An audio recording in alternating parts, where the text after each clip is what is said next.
Baik, selamat pagi. Pagi, Ibu. Assalamualaikum warahmatullahi wabarakatuh. Waalaikumsalam warahmatullahi wabarakatuh. Apa kabar hari ini? Baik, Alhamdulillah, Ibu. baik, Ibu. Alhamdulillah. Senang sekali saya mendengar kabar baik kalian. Saya bisa hadir di kelas ini untuk berbagi hal penting yang sangat berkaitan dengan kehidupan kita sebagai pelajar. Tapi sebelum itu, yuk kita berdoa terlebih dahulu sesuai dengan agama dan keyakinan masing-masing. Dan semoga kegiatan hari ini berjalan dengan lancar dan bermanfaat. Berdoa dimulai. Sudah selesai. Nah, hari ini kita akan membahas topik yang cukup sering terjadi di lingkungan sekolah, tapi kadang kita anggap biasa. Topik kita hari ini adalah membangun integritas akademik melalui edukasi dan pembinaan karakter. Ada yang tahu apa itu integritas akademik? Tidak, Ibu. Jawab itu kayak jujur waktu belajar ya, Ibu. Ada situ jawabannya. Oh, iya. Ulangi. Nah, itu dipotong deh. Nah, hari ini kita akan membahas topik yang cukup sering terjadi di lingkungan sekolah kita. Tapi kadang kita anggap biasa. Topik hari ini adalah membangun integritas akademik melalui edukasi dan pembinaan karakter. Nah, ada yang tahu apa itu integritas akademik? Saya, Ibu. Ya, silahkan Ila. Itu kayaknya kejujuran waktu belajar ya, Bu? Betul sekali. Nah, integritas akademik adalah kejujuran, tanggung jawab, dan sikap adil dalam semua aktivitas belajar, seperti mengerjakan tugas, ulangan, dan membuat karya ilmiah. Hari ini kita akan belajar mengenali bentuk-bentuk pelanggaran integritas dan bagaimana kita bisa menjaganya sebagai pelajar yang berkarakter. Nah, sebelum masuk ke materi, kita main sebentar yuk. Namanya itu jujur atau tidak. Saya akan sebutkan beberapa situasi kalian. Kalian jawab cepat, jujur atau tidak. Siap? Siap, Ibu. Nah, yang pertama itu memberi contekan ke teman saat ujian. Tidak jujur. Tidak jujur dan jujur opsinya.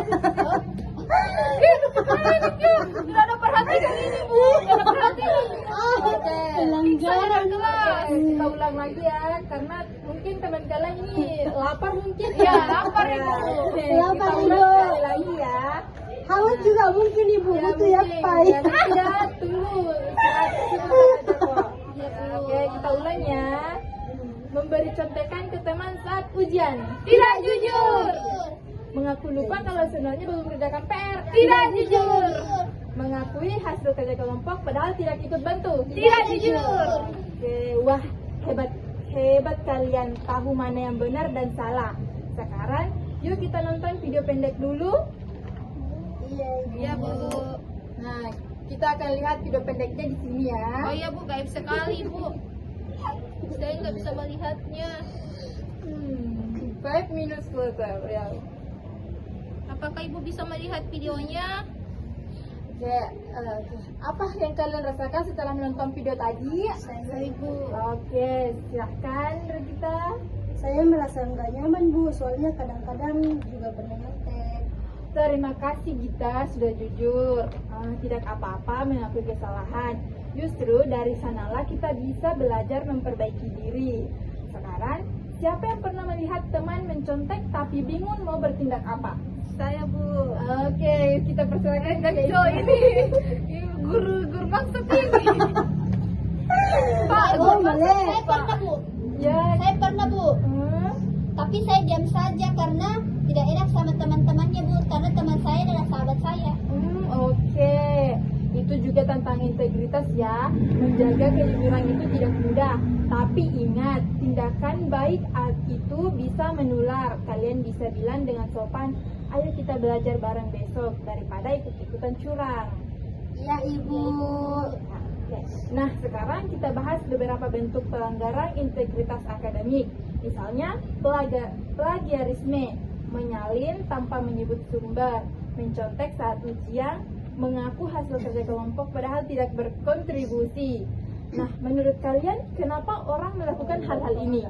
Itu dulu kayaknya toh kalau ini toh jawab semua Miki supaya panjang videomu. Kalau mau habis kuliah Baru 5 menit, Cok. itu baru 5 menit. Nah, Mau nanti ditayangkan videonya sama PPT-nya. Ada PPT muka? Mau bikin PPT? Ih, pasti tuh nah. Ada PPT memang? Bisa juga langsung video sih. Video apa? Video tapi yang kan baru 5 menit cok. edukasi tuh bisa 5 menitan. Video edukasi. Menjadi Jawab nih, jawab apa maksudku toh?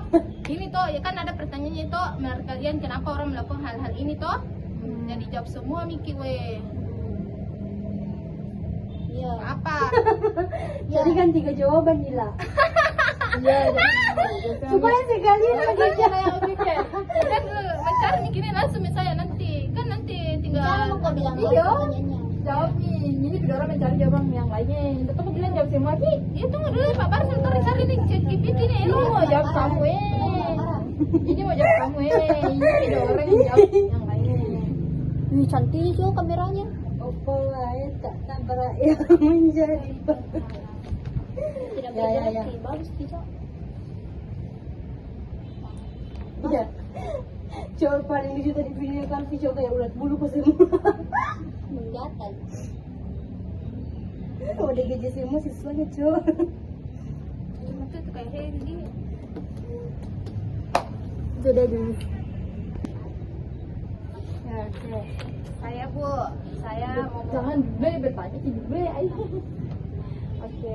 Menurut kalian kenapa orang-orang melakukan hal-hal ini? saya Bu, Ya, menurut oke. saya itu Bu, orang melakukan hal seperti plagiat, mencontek atau mengaku hasil kerja kelompok tanpa kontribusi karena beberapa alasan. Yang pertama itu Bu, karena tekanan akademik yang tinggi. Banyak siswa merasa terbebani dengan tuntutan nilai yang bagus, tugas yang menumpuk atau waktu yang terbatas sehingga mereka memilih jalan pintas meskipun tidak jujur.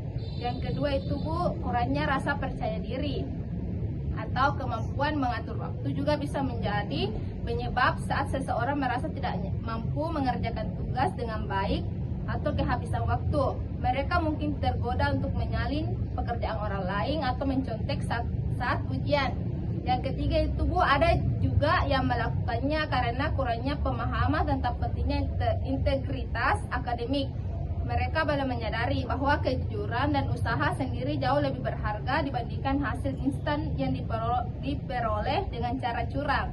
Yang terakhir itu Bu, budaya atau lingkungan juga berpengaruh. Jika di sekitarnya banyak orang melakukan hal yang tidak sama dan tidak konsekuensi, maka perilaku tersebut dianggap biasa dan wajar padahal sebenarnya itu salah.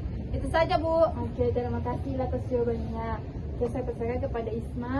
Ya, tadi Bu bertanya kenapa itu orang banyak yang plagiarisme, banyak Iya. juga kayak numpang nama saja toh di kelompoknya. Iya, betul. Biasanya itu Bu, orang seperti itu sama yang disebutkan Nila tadi, kurang percaya diri atas kemampuannya sendiri Bu. Mungkin dia bisa tapi dia malas Ki Bu. Baru itu tadi aku bilang tidak percaya diri kayak dan takut Ki. Dia takut nilainya anjlok, nilainya jelek, atau mungkin karena situasi yang kepepet. Jadi dia tidak sempat untuk berpikir, makanya dia menyalin tugas temannya atau plagiarisme tugas orang lain. Oke, terima kasih Isma. Sebenarnya kita mungkin ada jawabannya. Dapat pokoknya ini pertanyaan, Cok. Ah, pertanyaan ini apa intinya pertanyaan ini? Ini pertanyaan toh kan Kita dulu. Kenapa? Apa pertanyaannya? kan di sini toh kan sekarang kita bahas tentang beberapa bentuk pelanggaran integrasi akademik, misalnya plagiarisme, mencontek saat ujian, mengaku hasil kerja kelompok padahal tidak berkontribusi. Terus toh Menurutmu? bertanya ini bagaimana menurutmu itu? Kenapa orang Kenapa itu melakukan hal orang itu? melakukan hal itu? Oh, Ngerti mau kak?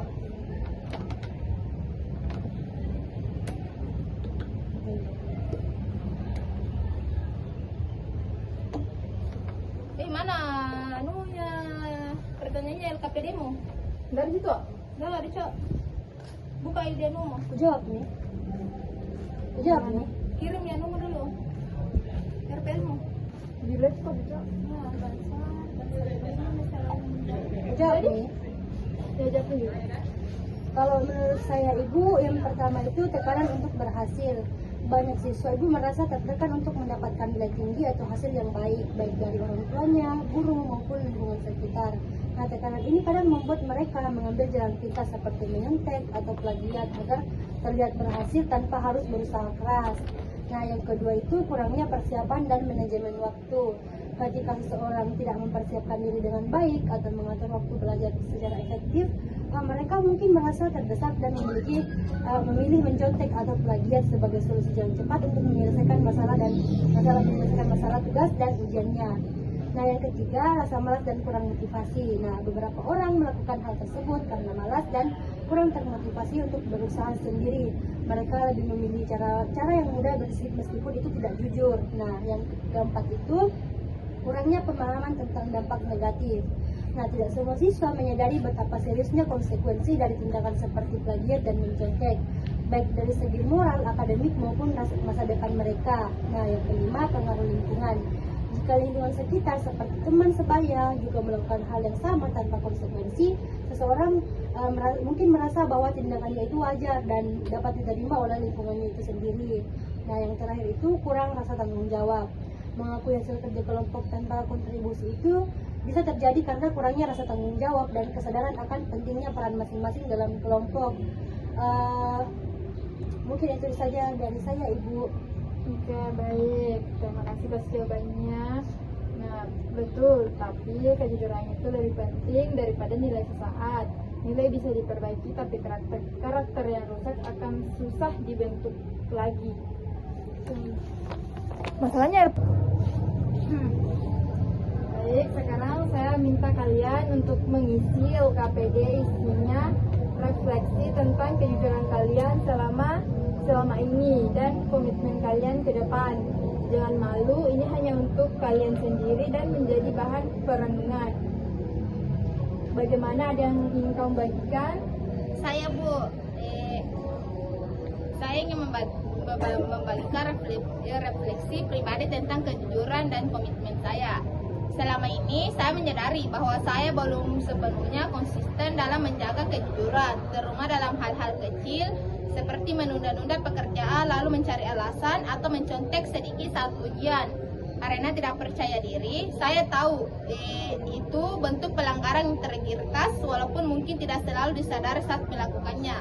Namun, dari pengalaman tersebut, saya belajar bahwa kejujuran bukan hanya soal tidak berbohong, tapi juga soal bertanggung jawab atas tindakan saya sendiri, berani mengakui kesalahan dan berusaha memperbaiki diri. Saya menyadari bahwa saya menyadari hasil yang baik akan lebih bermakna jika didapat dari usaha sendiri, bukan dari kecurangan. Komitmen saya ke depannya itu Bu, untuk lebih jujur dalam segala hal, sekecil apapun itu. Saya ingin membantu kebiasaan untuk mengerjakan tugas dengan usaha sendiri, berkata jujur meskipun sulit, dan bertanggung jawab atas peran saya dalam kelompok. Saya juga ingin memperkuat disiplin diri agar tidak tergoda untuk melakukan hal yang bertentangan dengan nilai kejujuran. Saya tahu tidak akan selalu mudah, tapi saya ingin menjadi kejujuran sebagai bagian dari karakter saya, karena itu akan bermanfaat tidak hanya di sekolah, tapi juga dalam kehidupan saya ke depannya. Itu saja Bu. Baik, terima kasih Ila. Apa lagi ini? Selanjutnya saya persilakan kepada Rita. Refleksi pribadi tentang kejujuran dan komitmen ke depannya saya itu, kejujuran ini adalah fondasi utama dalam membangun karakter dan kepercayaan baik dalam kehidupan pribadi maupun sosial. Selama ini saya menyadari bahwa kejujuran itu bukan hanya tentang berkata benar, tetapi juga tentang bertanggung jawab atas tindakan dan keputusan yang saya ambil. Kejujuran membuat saya ini merasa lebih tenang dan percaya diri karena saya tidak perlu menyembunyikan sesuatu atau merasa bersalah. Namun, saya juga menyadari bahwa terkadang godaan untuk mengambil jalan pintas seperti menyontek atau tidak mengakui kesalahan bisa muncul terutama saat menghadapi tekanan atau kesulitan. Oleh karena itu, saya berkomitmen untuk selalu mengedepankan kejujuran dalam segala aspek kehidupan saya, terutama dalam belajar dan berinteraksi dengan orang lain. Kedepannya, saya ingin memperkuat komitmen ini dengan cara mengelola waktu dan belajar dengan baik, disiplin agar tidak tergoda untuk menyontek atau melakukan kecurangan, bersikap terbuka dan bertanggung jawab jika melakukan kesalahan serta belajar dari pengalaman tersebut. Dan yang terakhir, menghargai hasil kerja sendiri dan orang lain, terutama dalam kerja kelompok dengan berkontribusi secara aktif dan jujur. Mungkin itu saja Ibu. Baik, terima kasih. Saya pesan kepada Isma. Terima kasih Ibu. Nah, refleksi tentang kejujuran dan komitmen saya ke depannya. Selama ini saya menyadari bahwa kejujuran merupakan nilai yang sangat penting dalam kehidupan, baik dalam hubungan pribadi, lingkungan belajar maupun lingkungan pekerjaan. Namun di dalam perjalanan saya juga tidak luput dari kekeliruan. Ada kalanya saya juga tergoda untuk tidak jujur, entah karena tekanan, rasa takut, ataupun keinginan untuk mencari jalan pintas. Meskipun mungkin tampak sepele saat itu, saya menyadari bahwa setiap ketidakjujuran memiliki konsekuensi, baik terhadap orang lain maupun terhadap integritas diri saya sendiri. Pengalaman-pengalaman saya tersebut telah memberikan pelajaran berharga bahwa kejujuran bukan hanya tentang mengatakan yang sebenarnya, tetapi juga tentang membangun kepercayaan dan menjadi pribadi yang bisa diandalkan. Saya juga mulai memahami bahwa hidup dengan kejujuran menciptakan kedamaian batin dan hubungan yang lebih sehat dengan orang lain. Dan ke depan, saya berkomitmen untuk lebih menjaga nilai kejujuran dalam setiap aspek kehidupan. Saya ingin menjadi pribadi yang bisa dipercaya, yang menjunjung tinggi integritas dan yang berani bertanggung jawab atas tindakan sendiri. Oke, keren sekali. Terima kasih atas jawabannya. Nah, itu hal yang sangat baik. Teruskan ya, dan ajak teman-temanmu untuk ikut jujur juga. Tidak dirasa kita sudah masuk ke tahap penutup. Terima kasih anak-anak. Sebelum kita akhiri, saya ingin kalian pikirkan satu kalimat komitmen untuk diri kalian sendiri. Ya, silakan. Saya ya. Bu, yang saya pikirkan itu Bu, saya berkomitmen tentang untuk membangun sikap jujur dalam setiap aspek kehidupan saya, baik dalam hal kecil maupun besar. Saya ingin belajar untuk tidak mencari jalan pintas, tapi menghadapi setiap tantangan dengan usaha dan tanggung jawab. Saya percaya bahwa dengan kejujuran saya bisa tumbuh menjadi pribadi yang lebih dipercaya, lebih kuat dan lebih siap menghadapi masa depan. Mulai hari ini saya akan berusaha untuk konsisten menjaga integritas meskipun tidak selalu mudah, karena saya tahu itulah fondasi dari kesuksesan dan rasa hormat yang sejati. Saya Bu, Isma. saya berkomitmen kepada diri saya sendiri tentang kejujuran. Saya berkomitmen untuk selalu menjunjung tinggi kejujuran dalam aspek kehidupan saya. Saya akan berkata dan bertindak dengan tulus, tidak menyembunyikan kebenaran dan tidak menipu demi keuntungan pribadi saya. Saya menyadari bahwa kejujuran adalah fondasi dari kepercayaan dan integritas.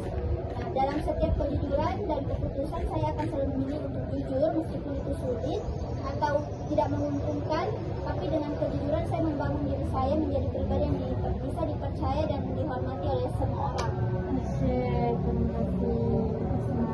Kita ingin menyampaikan. Kalau saya Ibu, saya berkomitmen untuk selalu menjalankan prinsip kejujuran dalam setiap aspek kehidupan, terutama dalam